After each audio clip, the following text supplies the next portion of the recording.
साल में नवाचार हुए हैं और 2 साल में शिक्षा नीति को लेकर के क्या इनका मानना है, कितनी नई योजनाएं आई और शिक्षा को लेकर इन्होंने विशेष क्या-क्या कार्य 2 साल में किए हैं, इनको लेकर के हम बात करते हैं। तो हमारे साथ जुड़े हुए हैं गोविंद सिंह जी डोटासरा। जी बताएं सर, किस तरीके से शिक्षा को लेकर के आपने अलग से शिक्षा के क्षेत्र में बहुत अच्छे काम हुए हैं 2 साल में, ऐतिहासिक काम हुए हैं।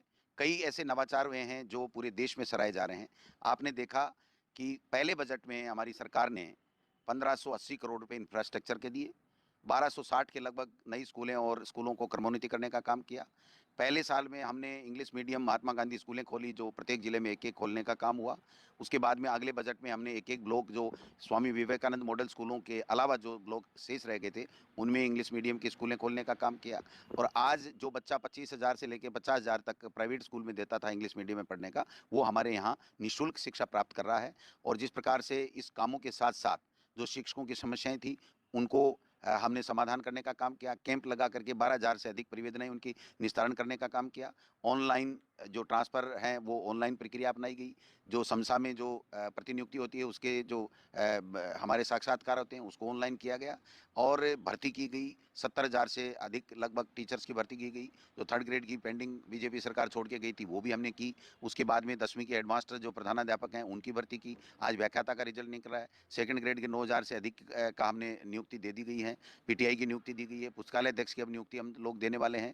तो जो बेरोजगार हैं, जो उम्मीद करते थे, उनके लिए भी हमने काम किया। और एक बहुत बड़ा फैसला किया कि नियम नहीं था, लेकिन उस नियम में स्थिरता देते हुए भी वेटिंग लिस्ट को जारी करने का भी मुख्यमंत्री जी ने निर्णय ले लिया है। 31,000 की जो भर्ती है, उसके लिए भी अब 18 तारीख को माननीय मुख्यमंत्री जी इसका फैसला करेंगे, कितनी तारीख को होगी और क्या-क्या छूटें पहले वाली रीट या उसके माध्यम से दी जाएंगी, उसका फैसला भी माननीय मुख्यमंत्री जी 18 तारीख को अनाउंस करेंगे। तो मैं समझता हूँ जो शिक्षा के क्षेत्र में आमूलचूल परिवर्तन हुआ, शिक्षकों की जो समस्याएं थी, चाहे वो दूसरी जगह रात्रिकालीन, चाहे प्रशिक्षण की बात हो, चाहे दूसरी हो। कोरोना काल को आप देख लीजिए। कोरोना काल में स्माइल प्रोजेक्ट हमने घर बैठे बच्चों के लिए किया। स्माइल प्रोजेक्ट के बाद में हमने दूरदर्शन, आकाशवाणी केंद्र की सरकार से लड़ करके बच्चों को वहाँ पर सुविधाएं देने का काम किया है।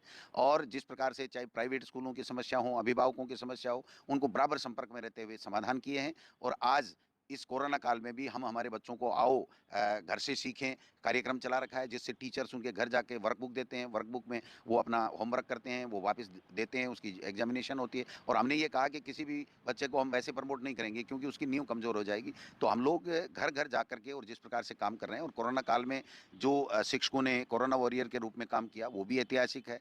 तो कुल मिलाकर के हमने बच्चों की क्वालिटी एजुकेशन में भी सुधार किया। आज हिंदुस्तान में दूसरे नंबर पर क्वालिटी एजुकेशन के ऊपर हम लोग आ गए हैं। इंफ्रास्ट्रक्चर में बढ़ोतरी की है, इंग्लिश स्कूलें खोली हैं, टीचर्स की समस्याओं का समाधान किया है, नई भर्ती की हैं। आज ऐसा कोई भी जिला नहीं है जहां 70-72% से कम टीचर पोस्टेड हों, तो उनके लिए भी हमने किया है। अभी ट्रांसफर पॉलिसी भी बनाने का हम लोग काम कर रहे हैं, कैबिनेट में विचाराधीन है, जल्दी उसके ऊपर भी कोई फैसला होगा। नई जो एजुकेशन पॉलिसी है, उसमें भी हमने सुझाव दिए कि साहब मिड डे मील कक्षा 1 से 12 तक मिलना चाहिए, तो वो स्वीकार भी हुआ है। अब मिड डे मील का जो है वो